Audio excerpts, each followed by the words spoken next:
आपण नाशिक लोकसभा मतदारसंघात रणसंग्राम लोकसभेचा 2019 यासाठी आढावा घेण्यासाठी नाशिक मतदारसंघात आपल्याबरोबर माजी आमदार माणिकराव कोकाटे आहे.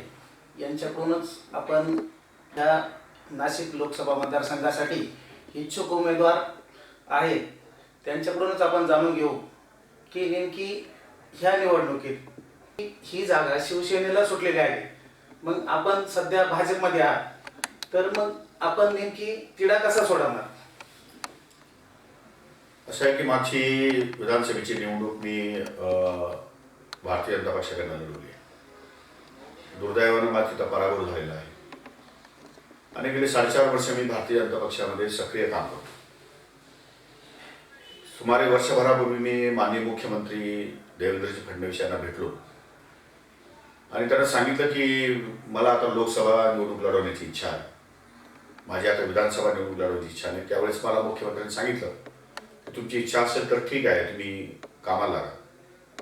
आणि वर्षभर मी लोकसभेच्या निवडणुकीच्या दृष्टिकोनातून चाचणी करून आणि या लोकसभा मतदारसंघाच्या अंतर्गत येणाऱ्या सर्व भारतीय जनता पक्षाच्या आणि माझ्या मित्रांच्या, माझ्या कार्यकर्त्यांच्या संपर्कामध्ये वातावरण निर्मिती या ठिकाणी चालू ठेवली की आपल्याला कुठल्याही परिस्थितीमध्ये लोकसभेला सामोरं जायचं आहे. आणि माझ्या कार्यकर्त्यांची पण धारणा आहे की आपण आता लोकसभा निवडणूक लढवली पाहिजे.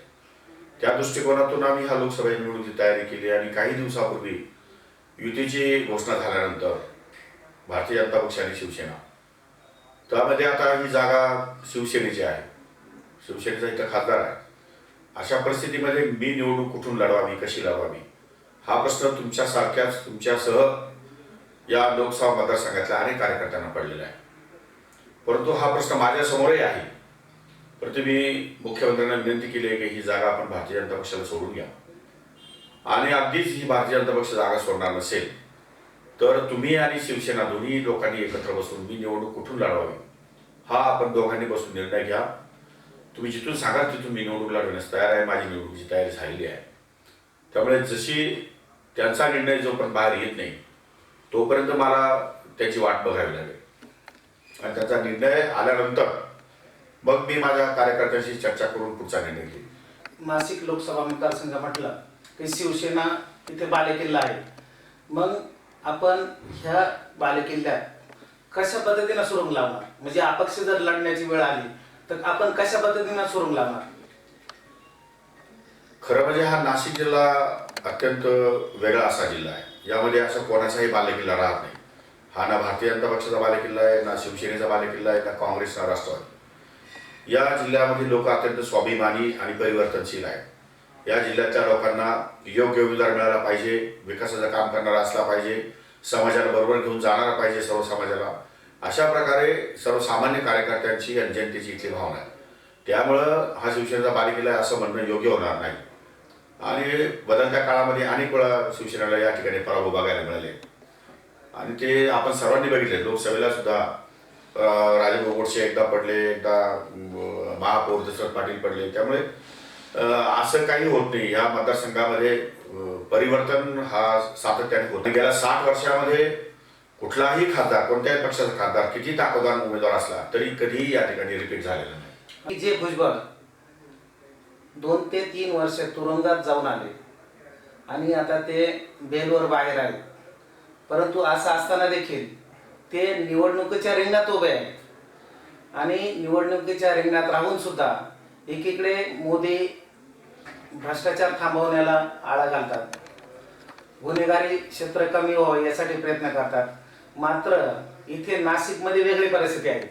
नाशिकमध्ये गुन्हेगारी क्षेत्र पुढे येते. तर जे भुजबळ तुरुंगात राहिले तेच भुजबळ आता निवडणुकीच्या आखाड्यात आहे. मग त्याबाबत आपलं काय मत आहे? काय आहे की सत्ता आणि पैसा, पैशातून सत्ता, सत्तेतून पैसा, त्या पाठीमागे परत गुन्हेगारी, हे सगळं सत्र आहे. हे सगळे साखळ्या एकमेकाशी गुंतलेले आहेत. खोटं बोल पण रेटून बोल, वारंवार खोटं बोलल्याने एखादी गोष्ट खरी होते.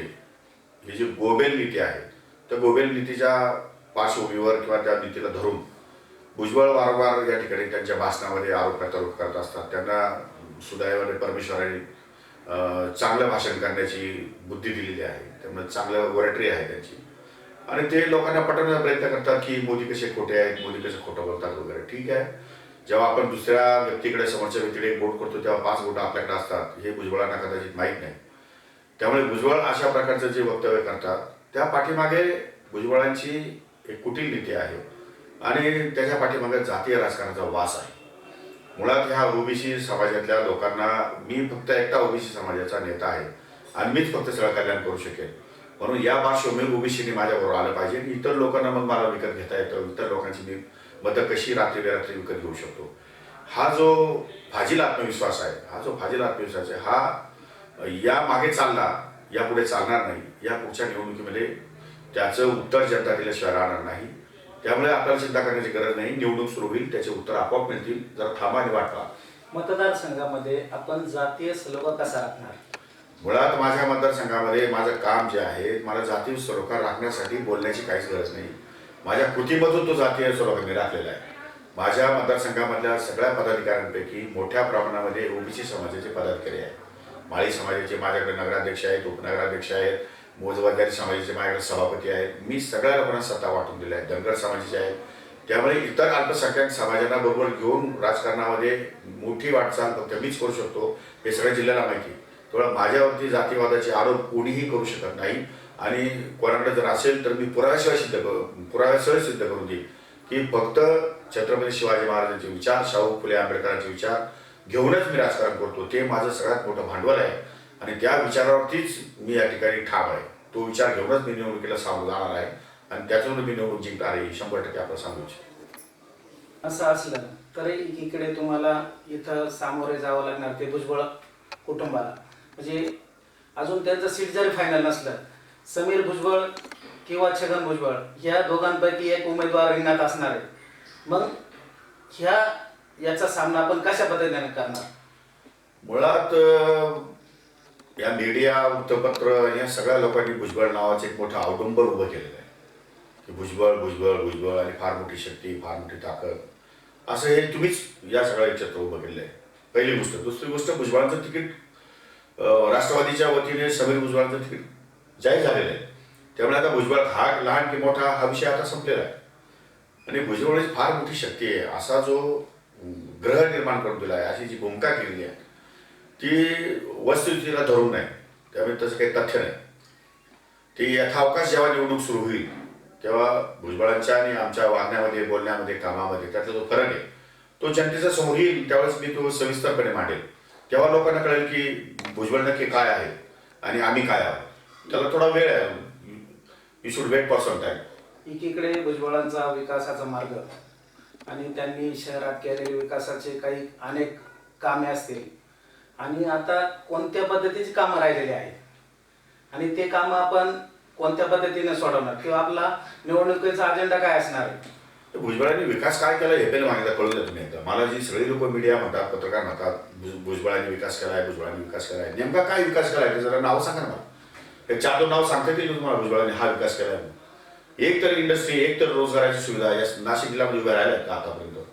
भुजबळ ज्या विधानसभा मतदारसंघातून निवडणूक लढवतात त्या येवल्यामध्ये एक 10 कामगार सामावून घेईल असा उद्योग सुद्धा उभा नाही अजून.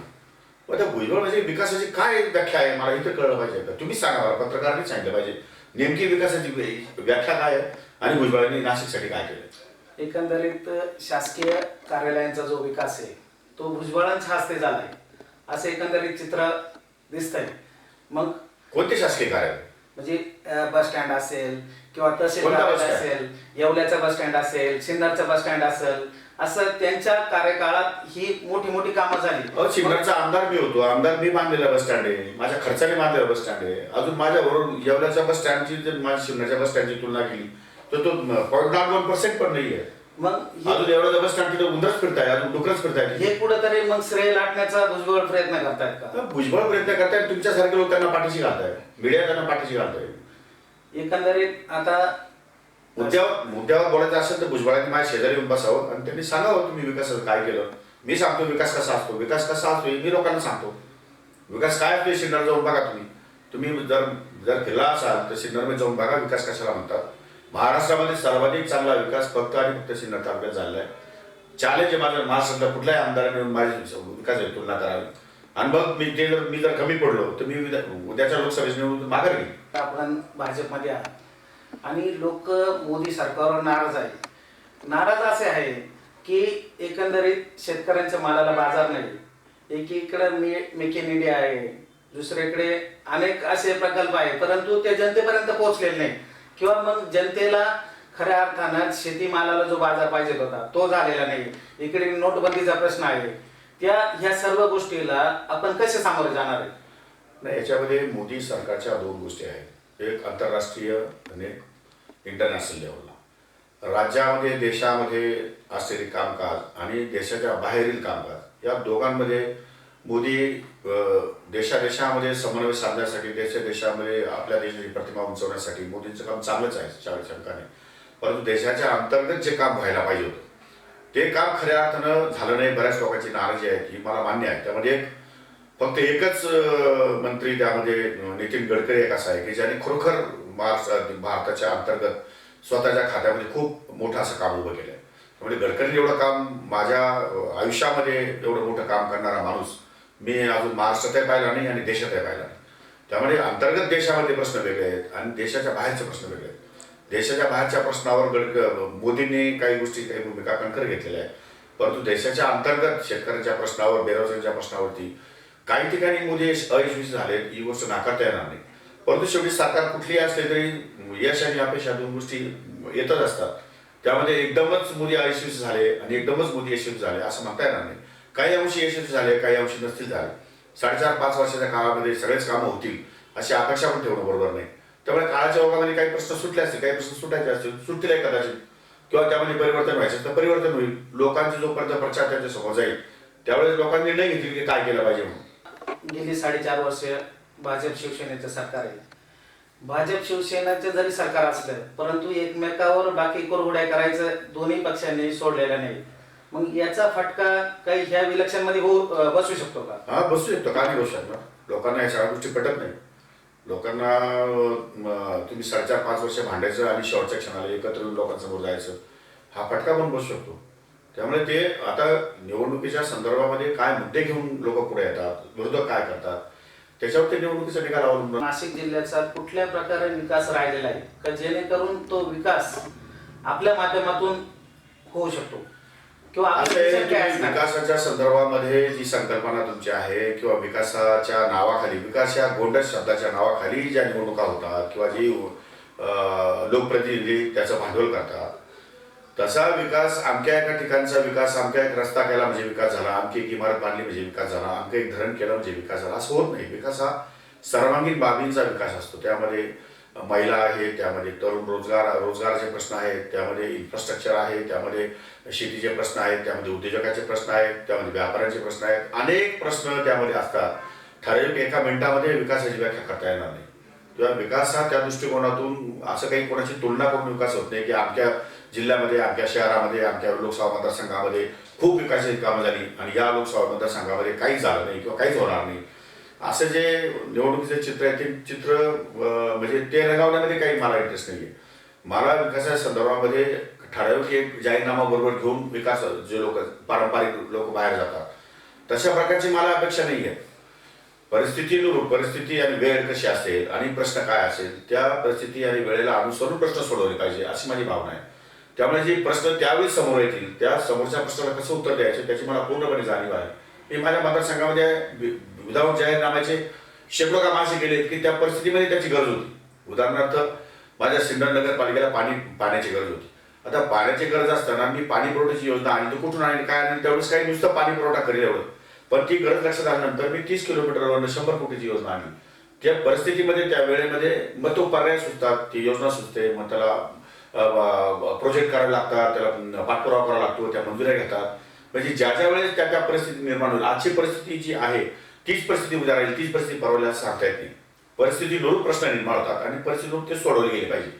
आणि त्यामुळे नुसतं विकास हा जो शब्द आहे का विकासाच्या शब्दाभोवती ज्या निवडणुका होतात त्या निवडणुका नाही झाल्या पाहिजे असं मला वाटतं. तुम्ही सर्वार्थाने सक्षम उमेदवार आहात की नाही ते लोकांना पटवण्यासाठी तुमच्या पाठीमागचं राजकीय पार्श्वभूमी आणि पाठीमागचं काम हे लोकांनी पाहण्याची आवश्यकता आहे. लोकांनी त्याच्यावर त्यांचं मत ठरवण्याची गरज आहे असं मला वाटतं. पण अनेक वर्ष शिवसेनेत पण राहिलेला, शिवसेनेमधून आमदारकी बरेच दिवस केलेली, काँग्रेसमधूनही आपण आमदार राहिलेला आहोत. आपण सांगितलं का पिण्याच्या पाण्याचा जरी सिन्नर तालुक्याचा प्रश्न सुटला असला, परंतु शेतीच्या पाण्याचा बाकी प्रश्न सुटू शकले नाही. या बाबतीत आपण काय उपाययोजना करणार आहे? किंवा जलसिंचन आपण जलयुक्त शिवारांतर्गत काही कामे केली का भाजप सरकारच्या गेल्या ह्या 4.5 वर्षात, की जेणेकरून शेतीच्या पाण्याचा प्रश्न सुटू शकेल? मुळात असं आहे की सिन्नर तालुका हा अतिशय उंचावरचा तालुका आहे. दोन्ही बाजूने पुण्याकडनं येताना सुद्धा घाट चढून वर यावं लागतं, नाशिककडे जाताना घाट चढून वर जावं लागतं आणि आवश्यक प्रवण क्षेत्र आहे, पाऊस कमी पडतो, त्यामुळे तिथं पाण्याचे प्रश्न आहेत. आणि दुसरी गोष्ट, गोदावरी खोऱ्यामध्ये सिन्नर तालुका येत असल्यामुळे तिथं पडलेलं पाणी सोडून दुसरं पाणी आणण्याची किंवा अडवण्याची किंवा ते पाणी आरक्षित करण्याची सध्या बंदी आहे. त्याला पाणी उपलब्धता प्रमाणपत्र कुठेही मिळत नाही आणि कुठेही साईट अशी नाही की ती अडवली की पाणी सिन्नरला मिळेल शेतीला. त्यामुळे तिथले प्रश्न जे छोटे छोटे आहेत ते सर्व प्रश्न मी मार्गी लावले. त्यातले 2 महत्त्वाचे प्रश्न आहेत पूरचाऱ्यांचे, जे पूरचाऱ्यांनी या तालुक्यात पडणारं सगळं पाणी वेगवेगळ्या भागात वळवणं आणि जिरवणं असा जो माझा प्रोजेक्ट होता तो 5 वर्षापूर्वी मंजूर केला आहे. पण दुर्दैवानं या 5.5 वर्षात मी काम सुरू करू शकलो नाही, कारण मी तिथं आमदार होतो. तो जरी झाला तरी सिन्नरच्या जनतेला, शेतीला फार मोठ्या प्रमाणामध्ये या ठिकाणी आधार मिळणार आहे. नंबर 1. नंबर 2, नारपारच्या संदर्भामध्ये खूप मोठ्या प्रमाणामध्ये निधी लागणार आहे. त्याला केंद्र सरकारमध्येच या ठिकाणी जाऊन आणि तो निधी आणावा लागेल, त्याचा DPR मंजूर करावा लागेल आणि त्यातून सिन्नरसाठी पाणी आरक्षित करून सिन्नरच्या शेतीच्या पाण्याचा प्रश्न भविष्यकाळात मिटू शकतो. तेवढं एकच काम या ठिकाणी शिल्लक आहे आणि ते काम भविष्यकाळात मला करायचं. आपण सांगितलं शेतीच्या पाण्याचा, भाजप सरकारच आता एकंदरीत नदी जोड प्रकल्पाचा गेल्या 10 वर्षापासून प्रचार करते, परंतु कामं मात्र कुठं सुरू झालेली नाही. मग ह्या बाबतीत नदी जोड प्रकल्पातून आपल्या काही जे तालुके आहेत त्या तालुक्यांना पाणी उडवण्याचा काही विचार आहे का? त्यासाठीच लोकसभा निवडणूक लढवायची. लोकसभा निवडणुका कशासाठी असतात? निवडणुका ह्यासाठीच असतात की अधिकार मिळाले पाहिजे. अधिकार मिळून तुम्ही सभागृहामध्ये, मंत्रिमंडळामध्ये तुमचं मागणं जोरकसपणे मांडलं पाहिजे आणि त्यातून ह्या योजना मंजूर करून आणून जनतेला आणि मतदारसंघाच्या लोकांना त्याचा फायदा दिला गेला पाहिजे. त्यासाठीच निवडणुका असतात आणि म्हणूनच मी या लोकसभेच्या निवडणुकीसाठी प्रयत्नशील आहे आणि तिकिटासाठी प्रयत्नशील आहे आणि तिकिटानंतर पुढे काय करायचं ते पण एवढ्या 2-3 दिवसात समजेलच. आपण मतदारांना आपला काय अजेंडा असेल की लोक आपल्याला भावनिक होऊ शकतात? नाही, मला भावनेच्या भरोश्यावर मी राजकारण करत नाही. भावना ह्या तात्पुरत्या असतात आणि भावनेवरती राजकारण करणारी लोकांची संख्या खूप आहे, पण मी भावनेचं राजकारण करत नाही. मी डेव्हलपमेंट ओरिएंटेड माणूस आहे. मला विकास आणि इन्फ्रास्ट्रक्चरवरती माझा खूप मोठा विश्वास आहे, भरोसा आहे आणि ते करण्याची क्षमता माझ्यामध्ये आहे. हे संपूर्ण जिल्ह्याला माहिती आहे, कारण जिल्ह्याला काय महाराष्ट्राला माहिती. त्यामुळे मी खूप पटवून सांगावं, खूप काही वेगळं सांगावं तेव्हा लोक विश्वास ठेवतील. याला काय अर्थ नाही. बोलणं वेगळं आणि करणं वेगळं. मी करणार आहे सगळ्या जगाला माहिती आहे. माझा विश्वास आहे मी तोंडाने बोलण्यापेक्षा, कानाने ऐकल्यापेक्षा डोळ्याने बघायला मिळेल आणि हाताला लागेल असा विकास या ठिकाणी प्रेरित आहे माझी इच्छुकाला आणि ते काम मी पूर्वी केलेलं आहे. माझ्या अगोदरच्या काळात राजकारणात झालेलं आहे. या पुढच्या काळामध्ये तशाच पद्धतीचं काम उभं करण्याची माझी इच्छा आहे. एकंदरीत चांगल्या परिस्थितीची कामे झालेली आहे. आम्ही पण तुमच्या मतदारसंघाचा आढावा घेतला असताना एकंदरीत तुमच्या मतदारसंघात तुम्ही भरपूर कामे केली, परंतु आमदारकी वेगळी आणि खासदारकी वेगळी. आमदारकीचा एकच तालुका असतो, खासदारकीमध्ये 4 ते 5, 6 तालुके येतात. मग एकंदरीत असे कोणते कोणते तालुके आहेत का जिथं विकास खऱ्या अर्थाने झालाच नाही आणि विकास होणं बाकी आहे? खरं म्हणजे हा नाशिक लोकसभा मतदारसंघ 6 विधानसभा मतदारसंघाचा आहे. त्यामध्ये मोठ्या प्रमाणामध्ये नाशिक शहर हे 3 विधानसभा मतदारसंघामध्ये आहे आणि राहिलेले 3 विधानसभा मतदारसंघामध्ये अर्ध नाशिक शहर आणि अर्धा ग्रामीण भाग आणि 2 संपूर्णपणे ग्रामीण भागाचे हे आहेत. त्यामध्ये प्रामुख्याने शेतीचे प्रश्न खूप प्रलंबित आहे आणि त्याहीपेक्षा अजूनही आदिवासी भागामध्ये रस्ते नाही, पिण्याच्या पाण्याची योजना नाही, अजूनही काही ठिकाणी लाईट नाही. म्हणजे ज्या प्रमाणामध्ये आपण 60-70 वर्ष झाले स्वातंत्र्य म्हणून त्या प्रमाणामध्ये विकास जो व्हायला पाहिजे होता तो अद्यापही होऊ शकला नाही. कदाचित लोकप्रतिनिधी कमी पडत असतील, कदाचित पाठपुरावा कमी पडत असेल, कदाचित नियोजन कमी पडत असेल.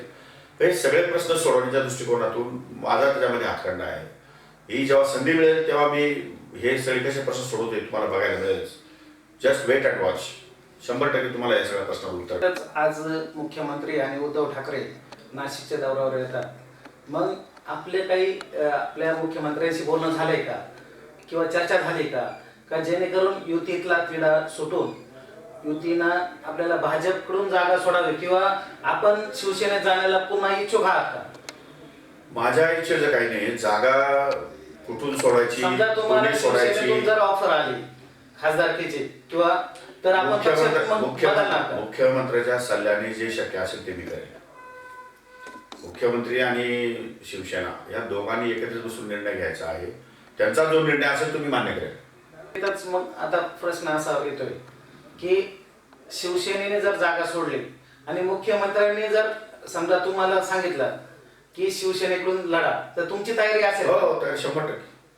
म्हणजे अपक्ष लढण्याचा प्रश्नच येणार नाही. तसं बघा, मी सुरुवातीला आपल्याला सांगितलंय की मी भारतीय जनता पक्षामध्ये आहे. मला ही लोकसभेची निवडणूक लढवायची आहे, त्या दृष्टीने मी तयारी केली आहे. भारतीय जनता पक्षाच्या मुख्यमंत्र्यांशी माझी चर्चा झालेली आहे.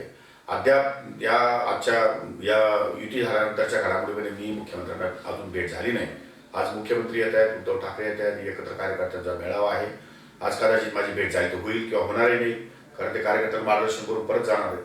परंतु त्यांच्याकडनं जोपर्यंत निर्णय येत नाही तोपर्यंत मी त्यांच्या निर्णयाची वाट पाहतोय आणि त्यांचा निर्णय आल्यानंतर पुढचा निर्णय मी जाहीर करेन. तुम्हाला भाजप किंवा शिवसेना या दोघांकडून जर डावलण्यात आलं तर मग तुम्ही वेगळा मार्ग स्वीकारणार आहे? प्रश्न असा आहे की गेली 40 वर्ष मी राजकारणामध्ये आहे. हजारो कार्यकर्ते, हजारोचे मित्र आज गेल्या 40 वर्षापासून माझी पाठराखण करत आहेत.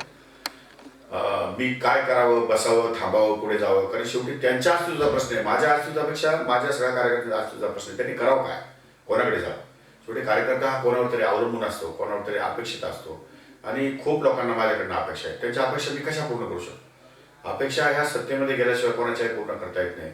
त्यामुळे जो काही निर्णय घ्यायचा आहे तो निर्णय त्यांना सगळ्यांना विश्वासात घेतल्यानंतरच घेता येईल, तोपर्यंत नाही घेऊ शकत. आता सगळ्यात महत्त्वाचा प्रश्न असा आहे की राम मंदिराचा प्रश्न प्रामुख्याने पुढे येतोय.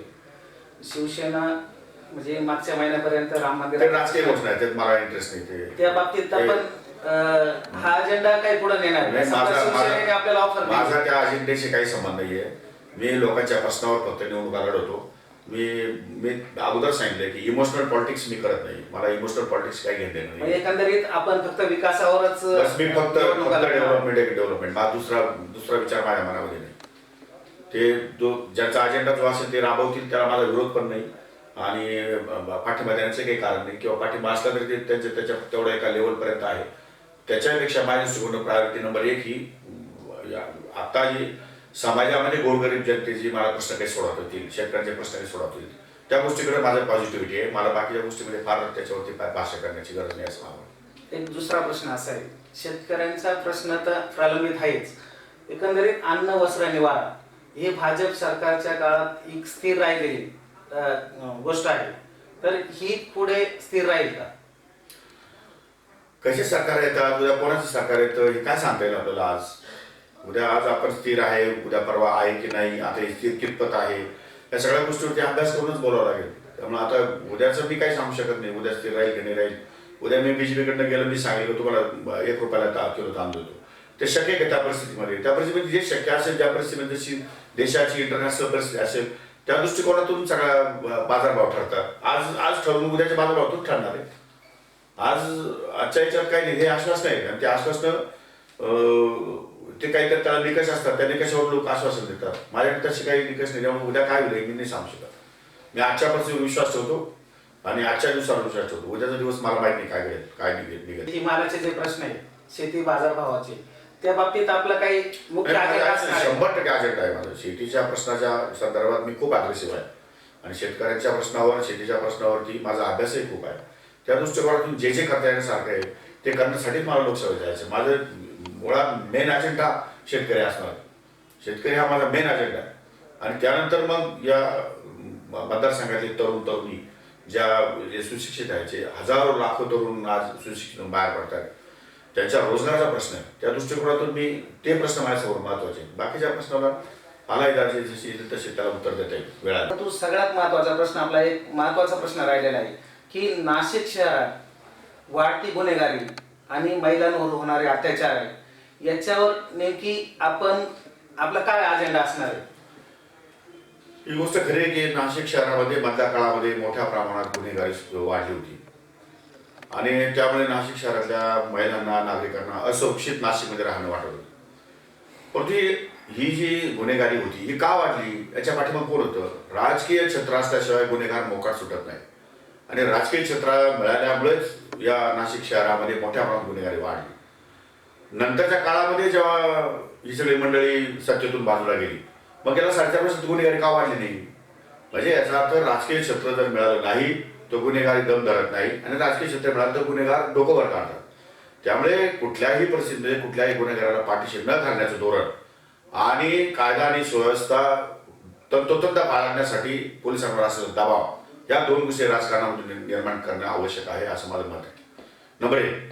नंबर 2, यानंतर महिलांसाठी जे प्रश्न आहेत, महिलांच्या एकतर बेरोजगारांचा प्रश्न मोठा आहे. महिलांना मुलींना शिकून नोकऱ्या मिळत नाही आणि बऱ्याच अंशी महिलांना बचत गटाच्या माध्यमातून इतर कंपन्यांमध्ये पण चांगला रोजगार मिळत नाही. त्या दृष्टिकोनातून निर्भय वातावरण निर्माण झाल्याशिवाय आणि वेगवेगळ्या प्रकारचं इन्फ्रास्ट्रक्चर मिळाल्याशिवाय महिलांच्या बचत गटांना किंवा महिलांना या ठिकाणी रोजगार उपलब्ध होणार नाही. त्यामुळे स्टार्टअप इंडिया वगैरे या सगळ्या गोष्टी आहेत ना, ह्या गोष्टी तुम्हाला प्रत्यक्षात आणाव्या लागतील. नाशिकला माझ्या मतदारसंघामध्ये सिन्नरला इंडिया बुल्सचा प्रकल्प मी प्रयत्न करून आणला. मी त्या ठिकाणी शेतकऱ्यांना विनंती केली, त्यांना समजवलं, त्यांच्या लँड निगोशिएशन कंपनीला दिल्या. इंडिया बुल्स माझ्या काळामध्ये 4.5 वर्षामध्ये पूर्ण झाला प्रकल्प. थोडंसं काम 10% काम बाकी राहिलं, पण नंतरच्या 4.5 वर्षाच्या काळामध्ये इंडिया बुल्स काम एकदम बंद पडलं आणि ती कंपनी बंद पडली. जवळपास 5,000 कोटी रुपये त्या कंपनीची लागत झाली. इथल्या खासदारांनी त्यासाठी पाठपुरावा केला नाही, माझ्या मतदारसंघातल्या आमदारांनी त्यासाठी पाठपुरावा केला नाही. त्यामुळे 5-10 हजार लोक ज्या कंपनीमध्ये या ठिकाणी रोजगार मिळेल ती कंपनी गेल्या 5 वर्षापासून बंद आहे. त्यासाठी प्रयत्न झाले नाही. मला हेच म्हणणं आहे की त्यासाठी प्रयत्न करणं आवश्यक आहे. दुर्दैवाने तसे प्रयत्न या अगोदरच्या काळात झाले नाही. माझ्या काळामध्ये प्रयत्न झाले, माझ्या काळात कंपनी उभी राहिली. जवळपास 2100 मेगावॅटचा प्रकल्प आहे आणि वीजही मिळत नाही लोकांना. त्यामुळे हे जे प्रश्न आहेत हे प्रश्न सोडवण्यासाठी मला केंद्रात जाणं आवश्यक आहे. केंद्र सरकारला तो प्रकल्प सुरू करण्यासाठी भाग पाडणं आवश्यक आहे. त्याचबरोबर आणखी IT कंपन्या सिन्नरला कशा येतील, आणखी उद्योग कसे या ठिकाणी सिन्नरला येतील किंवा नाशिक जिल्ह्यामध्ये येतील या दृष्टिकोनातून मी प्रयत्न करणार आहे. आणि त्या कंपन्या आल्या की आपोआप रोजगार मिळतो, आपोआप काम मिळतात. त्या दृष्टिकोनातून प्रयत्न या अगोदर झाले नाही आणि या पुढच्या काळामध्ये मी भरीव प्रयत्न करणार आहे. त्यासाठीच मी लोकसभा निवडणूक लढवू इच्छितो. मतदानात तरुणाईचा एकंदरीत कल आपल्याकडं भाजपकडे वळालेला आहे. भाजप शिवसेनेचा कल आहे आणि टक्केवारी पण मतदानाची वाढणार आहे तरुणाईची. तर तरुणाईला आपण कसं आकर्षित करणार? मुळात असं आहे की कोणत्या बाजूला तरुण गेले, कोणत्या बाजूला नाही गेले हा प्रचारचा मुद्दा आहे. अजून प्रचार सुरूच झाला नाही. त्यामुळे तरुणांचे प्रश्न काय आहे, जोपर्यंत मी त्यांच्याशी बोलत नाही, त्यांच्याशी डिबेट करत नाही किंवा ते मला प्रश्न विचारत नाही किंवा माझ्यासमोर काय धोरण आहेत, मी काय करणार आहे, मी जोपर्यंत त्यांना सांगत नाही किंवा माझ्यासमोर काय प्लॅनिंग आहे या मतदारसंघातल्या तरुणांसाठी, जोपर्यंत त्यांना ते समजत नाही तोपर्यंत त्याच्यावर भाषा काय करून द्या. किंवा तुम्ही इकडे झुकले, तरुण इकडे झुकले, शिवसेनाचे इकडे झुकले का तरुण राष्ट्रवादी काँग्रेसकडे झुकले का तरुण राहुल गांधीच्या पाठीमागे गेले, याची अजून निकष काय आहे, याचा काय अजेंडा आहे, त्यामध्ये कुणी सांगितले झुकले.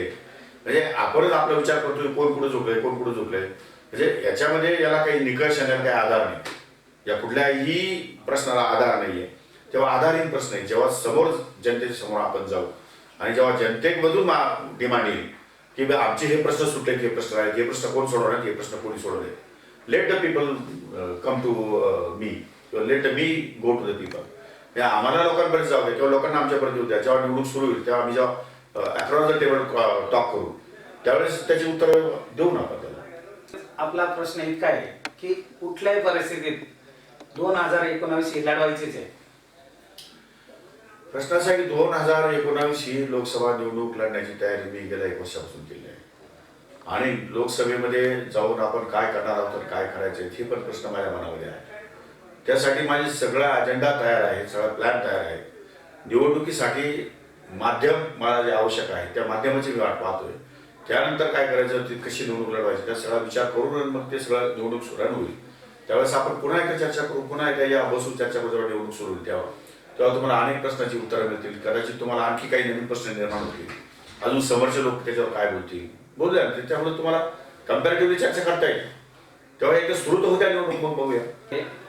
आपल्याबरोबर माजी आमदार माणिकराव कोकाटे यांनी आपल्याबरोबर मनसोक्त आणि मनमोकळ्या गप्पा मारलेल्या आहेत. त्यांनी अनेक त्यांच्या आमदारकीच्या काळात अनेक विकासाची कामं मार्गी लावलेली आहे, परंतु आता ते थेट खासदारकीच्या माध्यमातून पूर्ण जिल्ह्याच्या विकासाच्या मार्गावर आहे. त्यांचं भविष्य ते आता आजमावणार आहे. एकंदरीत त्यांच्या ह्या खासदारकीच्या इच्छुक उमेदवारांच्या आपल्या मुलाखतीत त्यांनी मनसोक्त गप्पा मारलेल्या आहेत. त्यांच्या ह्या भविष्याच्या ताळाला जनमत मराठीकडून हार्दिक शुभेच्छा. नमस्कार. धन्यवाद.